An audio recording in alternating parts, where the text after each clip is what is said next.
Greeting internet friends, welcome to another episode of Dabbling with Dan. Today Dan is in New Mexico, Albuquerque area, and I'm driving down the interstate and I see something. I'm like, I gotta check this out. Really cool. But I like to dedicate this video to my daughter Samantha. She's in her 6 years of college so far, and she's working to become a scientist.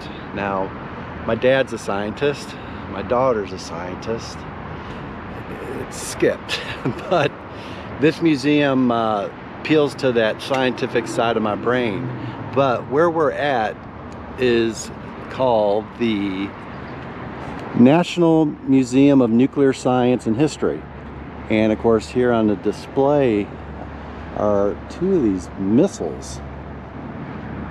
Goodness. And of course, we're gonna go inside, check this out, and broaden our scientific minds. Hope you enjoy this video. I'll tell you what, we'll come back here in just a minute.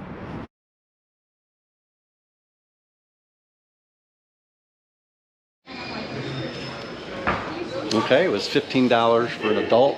I wanted to show you this periodic table that they have on the floor. And it's very, very big, very big. Well, let's find something that looks like explosive. Let's see. I think the heavier elements are here at the bottom. Oh, let's go. We got uranium and plutonium.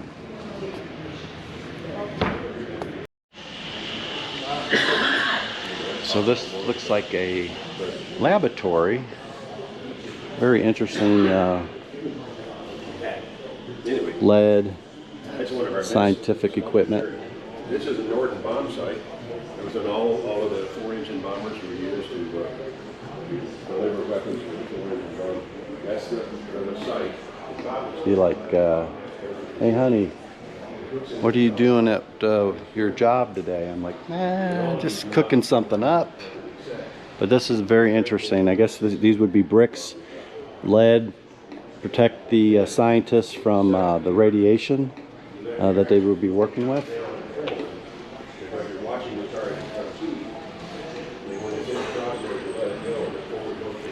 Let's see. That is a device for measuring the neutron flux of a uranium core. It's amazing that something that small could just have a blast radius of over a mile where it vaporizes everything. And there's like a couple more displays. Some sort of limousine.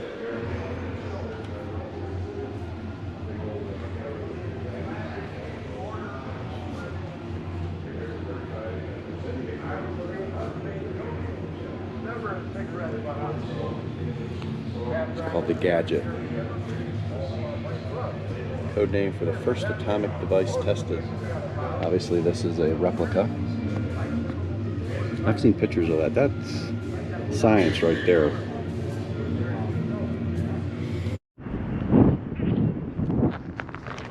Oh, this is so much a Dan museum.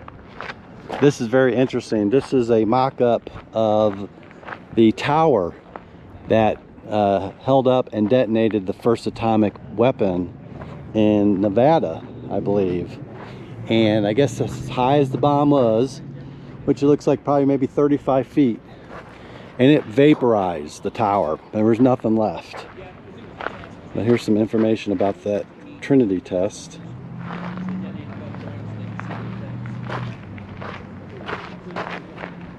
Which they had a replica of it inside the museum. Another military vehicle. Museum volunteer discussing some of the. This is Fat Man and Little Boy. We saw that replica over at General Stanford's museum in Oklahoma. So you can kind of see the size based on a man standing next to him. Obviously, Fat Man was a little bit bigger, but I think the type of fuel was different for the bombs. Oh, by the way, let's see if the squeeze works. And it did. And so they spent a quarter of their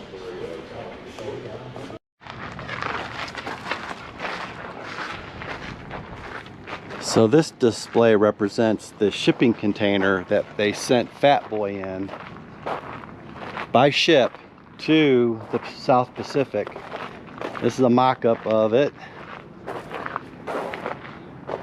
First bomb that was dropped on human beings, and of course it was delivered by an aircraft which was probably specifically made big enough and strong enough to carry something this big and this heavy. That's something.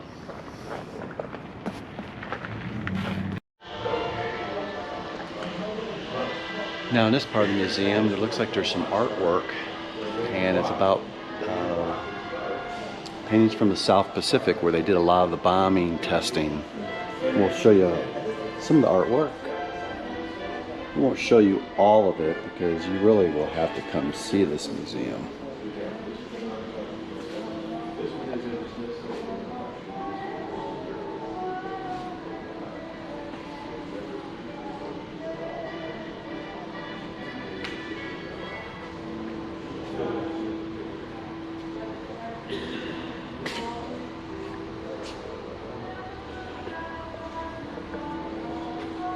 Some great artwork.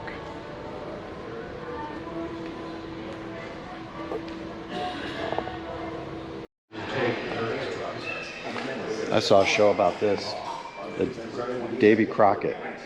So a couple soldiers using some sort of mortar device could actually launch this small nuclear weapon, which weighs 76 pounds, into the battlefield and just devastate probably a mile. Some sort of special atomic demolition munition.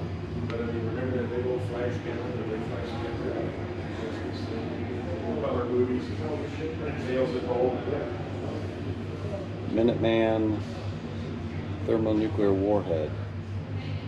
Heard about that. Honest John rocket.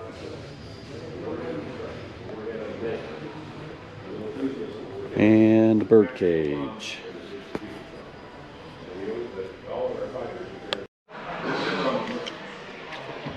So it caught my eye up here. This is a rocket, and I believe these are sensors that would sense a flash, and that would be to indicate a nuclear explosion. But I think nowadays they use this technology too to identify lightning flashes, so that modern meteorologists could track storms and see how powerful they are. So it's not all about explosions. Actually, it's about technology helping out people in everyday life.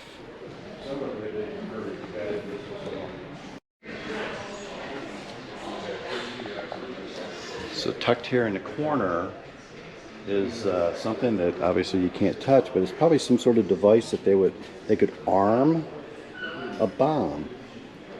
You know, enter the code, click it on, now you're... There's like a picture of what would happen in a blast. Oh my goodness. Of course, it's interesting, some of the munitions, they're actually pretty small. There's another one that's standing up on its side. Here's some other kind of coding boxes. Nuclear weapon control. Let's see.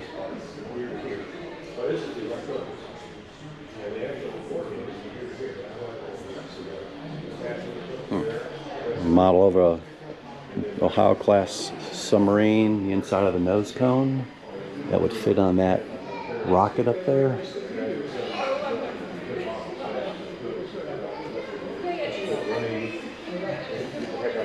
at maximum power, and they still got thumped pretty bad. And that's only with 25 kilotons worth of yield. You go to a megatonish. Broken arrow. So we delivered by parachute. Nuclear weapons accident. If it went off. So that's kind of interesting. It's actually damaged. And this is a British one. They were such a big help during the Manhattan Project. They got 105 air bombs and armies in. They got 105. Yeah. Oh yeah, a lot of them were that way. No, their quality was terrible. Yeah. In fact, that's one of the reasons why. So in this cabinet, they got different type of Geiger counters to measure radioactive material.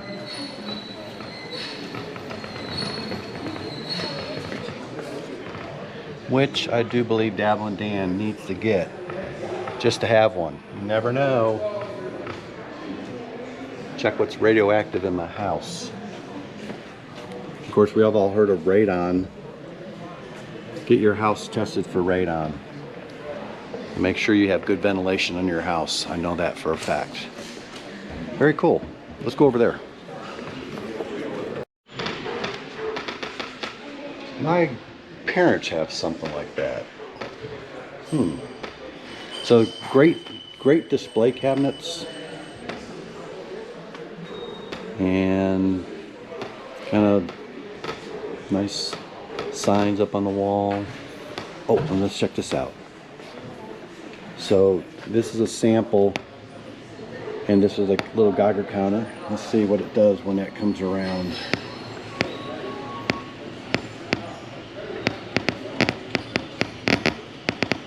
Wow. Yeah, I heard that certain paints on some of this flat is radioactive. Let's watch that.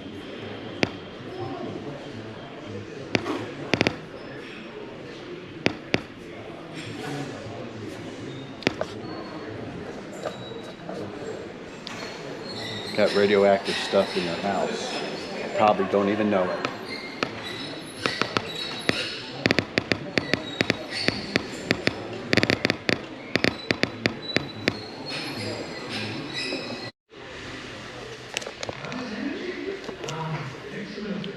Now the museum has a DeLorean, which in itself is pretty cool. But of course, we all remember the movie Back to the Future. And in that movie, they had a flux capacitor, which created 1.1 megajoules. But that's kind of neat. It's a fluxin.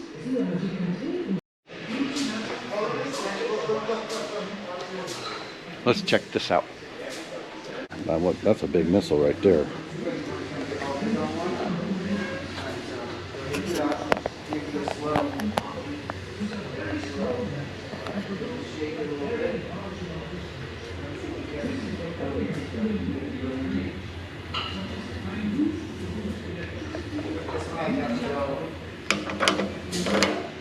National Nuclear Clean Energy Initiative.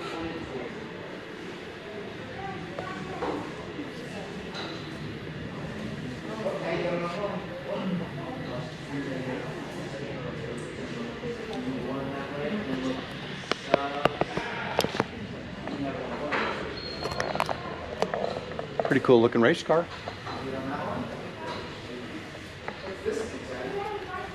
Of course, we all know that nuclear plants create nuclear waste, which needs then to be disposed of, and you have to transport it from the nuclear plant to wherever.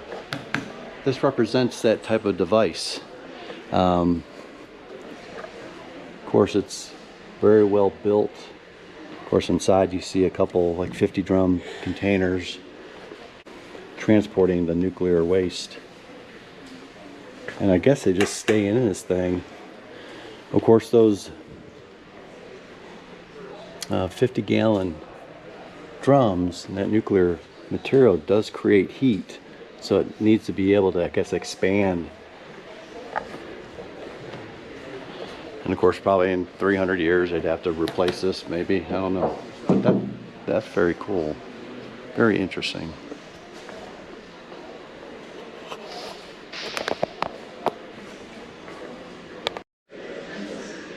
So this is a model of a nuclear reactor and the rods that go down, create a lot of heat. Of course, there's water in there. That water then creates steam. That steam turns a turbine. The turbine makes electricity. You would think, though, that they could go from just the actual uranium and go right to electricity instead of going through water to create steam. But maybe in the future. But like, this is an example of a containment structure. Look how big that rebar is. That is huge. That's bigger than my fist. Nuclear powered vessels and how they got a little reactor in there. Some more lab equipment. Now this is like the medical part of the museum where they use radioactive materials to either kill cancer. Oh, that's shocking.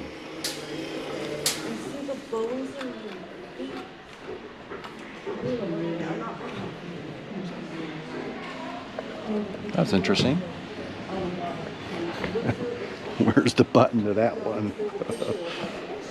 Yeah. X-ray tubes. Yeah. Very interesting. Ooh. Radium water. No thanks.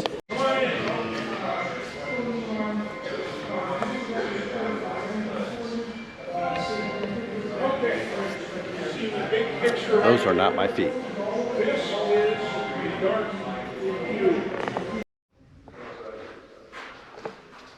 So this museum also has on static display several different aircraft, as well as part of a submarine. Here has the job of delivering the nuclear weapons. And as he said, everything out here can deliver a nuclear weapon. F-16s, let's go take a look at that one.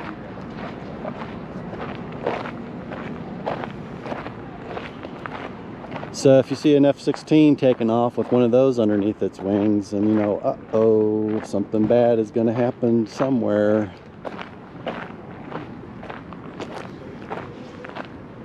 Of course, one thing I remember, I have a friend who has a brother who's a F-16 pilot. I think he's moved on. He's retired lieutenant colonel. But you got to have like super high top security clearance. Obviously, if you're going to be flying around with one of those babies, you got to be trusted that you're going to go ahead and deliver it on your target. And here's an enemy MiG, and they had one too.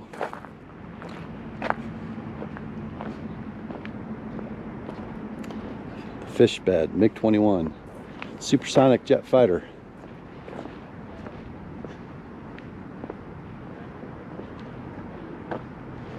Now this aircraft, this had an internal bomb bay right here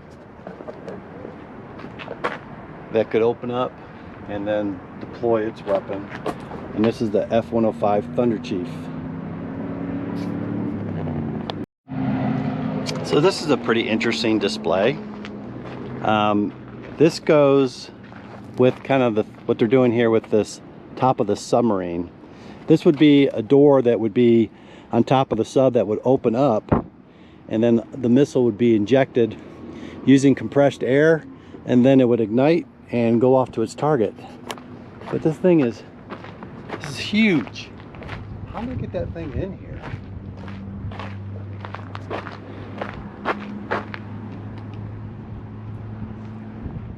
Wow. It's amazing the engineering that goes behind the tools of war. Now, I knew somebody at church, Bud, Gary Ho, please come to the front, please. Gary Ho, please whose come to the front. dad may have taxied one of these when he was in the Air Force. It's a big bird. There's probably some sort of radar underneath here.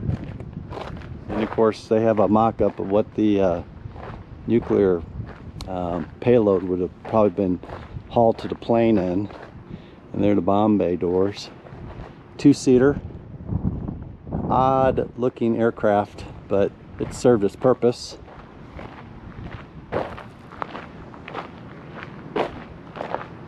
Pigeon has made its home. So this is a Peacemaker 11A missile, and I'll just kind of walk down it. Of course, the nuclear warheads would be underneath this cone.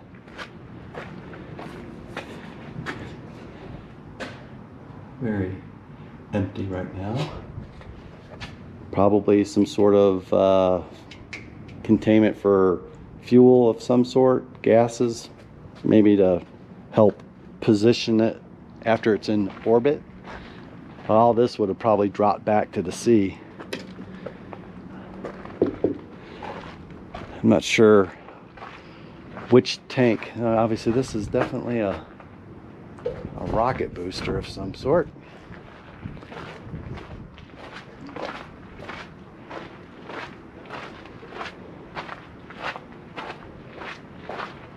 Looks like a 3-stager to help push it up into orbit. It's kind of made out of like, I'm not going to say like carbon fiber, but it's not metal.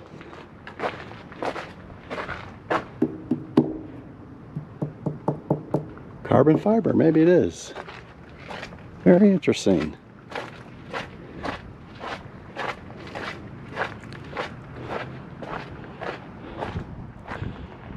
Again, I think this type of missile would be like in the ground, in a silo. Same thing with this type of missile. Here we got the same type of tubes that carry the coolant, the ignition chamber or ignition chamber.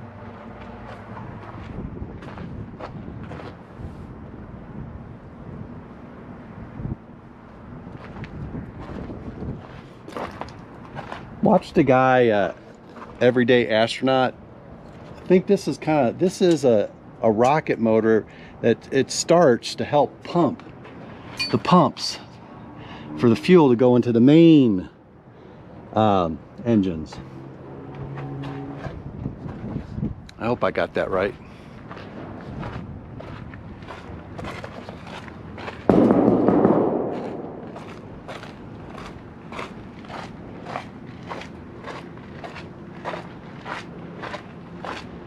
And this one right here, it's missing the actual engine, but oh, there's a couple pigeons up there. I bet they would not want to go into outer space. Well, I want to wrap up this video again, dedicating this to Samantha. Everybody, if you like the video, like the content, go ahead and subscribe to my channel. Give it a thumbs up, put a comment down there. Again, this is in Albuquerque, New Mexico, probably 15 minutes off I-40, just south of it. They got great signs, easy to get here. Hope everybody enjoyed this video. Everybody, take care. Goodbye. We built 69,000 nuclear